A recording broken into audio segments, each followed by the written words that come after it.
कमरे में टीवी चल रहा था लेकिन उसका ध्यान कहीं और था। टीवी में गाना चल रहा था, किसी नजर को तेरा इंतजार आज भी है।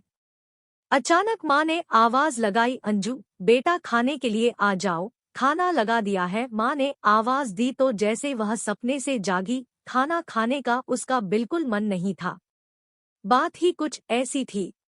आज उसके पति के देहांत को 1 साल हो चुका था। पति की याद दिल से जा ही नहीं रही थी। माँ पिताजी से भी बेटी का दुख कहाँ देखा जा रहा था, पर कर भी क्या सकते थे। नियति को यही मंजूर था। माँ के साथ खाना खाते हुए अचानक अंजू की नज़र फेसबुक पर किसी फ्रेंड रिक्वेस्ट पर गई। कुछ देर के लिए उसकी नजरें थम सी गई।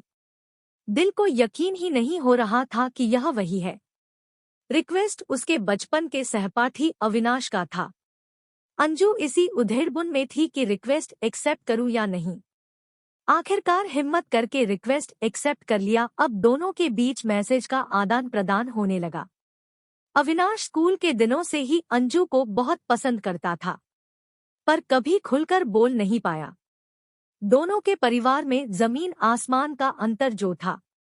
अविनाश एक साधारण परिवार से था। पिता खेतीबाड़ी करते थे और अंजू गांव के एक बहुप्रतिष्ठित परिवार से थी। जब भी अविनाश स्कूल आता है तो उसकी नजरें अंजू को ढूंढती रहती। अंजू इन सब बातों से बेखबर थी। अलबत्ता उसकी कुछ सहेलियों को इस बात की भनक जरूर थी। आखिरकार वह दिन भी आ गया जब सबको एक दूसरे को अलविदा कहना था। आज स्कूल में फेयरवेल पार्टी थी। सब जिद कर रहे थे कि अविनाश कोई गीत गाए। व्हाइट शर्ट और ब्लू जीन्स में अविनाश काफी हैंडसम दिख रहा था।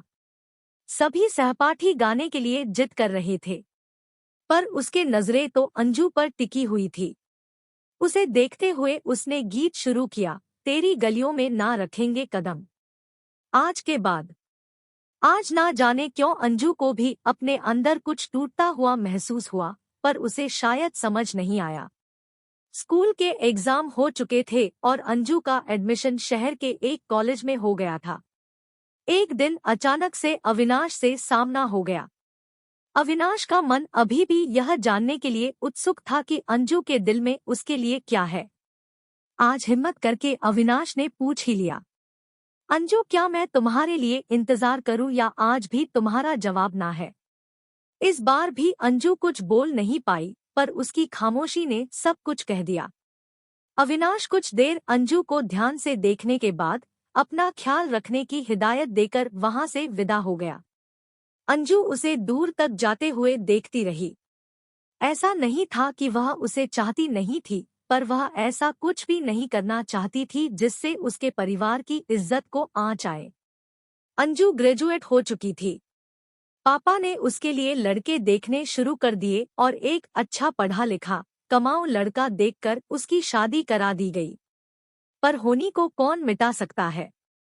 शादी के कुछ दिनों बाद ही उसके पति की एक भयंकर दुर्घटना में मौत हो गई। इस गम से उबरना उसके लिए नामुमकिन सा हो रहा था। अब अंजू के पास सिवाय आंसुओं के कुछ ना था। बेटी का दुख माता पिता से देखा नहीं जा रहा था और वे उसे अपने साथ ले आए। अविनाश को जब इन बातों का पता चला तो वह हर संभव कोशिश करता कि अंजू वापस अपनी जिंदगी की ओर लौट आए। अविनाश अपने पिता के साथ खेतीबाड़ी के काम में हाथ बटाना लगा। उसने अभी तक शादी नहीं की थी। अंजू को पेंटिंग्स बनाने का बहुत शौक था, लेकिन शादी के बाद उसने अपने इस शौक को भुला दिया था। अब अविनाश के कहने पर अंजू फिर से पेंटिंग बनाने लगी। अपनी बनाई हुई आधी अधूरी पेंटिंग की तस्वीर वह अविनाश को भेजती तो उसका जवाब होता, कुछ चीजें अधूरी ही अच्छी लगती है। अब अंजू को भी उसकी तारीफ अच्छी लगने लगी थी। अंजू धीरे धीरे पति के गम से उबरने लगी। अंजू का मुरझाया हुआ मन फिर से खिलने लगा। आज काफी दिनों बाद उसकी माँ ने उसके चेहरे पर मुस्कान देखी थी। मन ही मन उन्होंने बेटी की नजरें उतारी और बातों ही बातों में उसके दिल की बात जाननी चाहिए। बहुत पूछने पर अंजू ने उन्हें सब कुछ सच सच बता दिया। अविनाश के प्रति बेटी का लगाव देखकर शुरू में तो वह कुछ घबराई, पर फिर उन्होंने अपने मन को मजबूत करके अंजू के पापा से अविनाश संग अंजू के विवाह की बात की। कुछ देर सोचने के बाद उन्होंने भी हाँ कर दी। आखिर वह भी अपनी बेटी की बेरंग जिंदगी में रंग देखना चाहते थे। अविनाश के परिवार वालों से बात की तो उनको भी अंजू को अपनी बहू बनाने में कोई आपत्ति नहीं थी।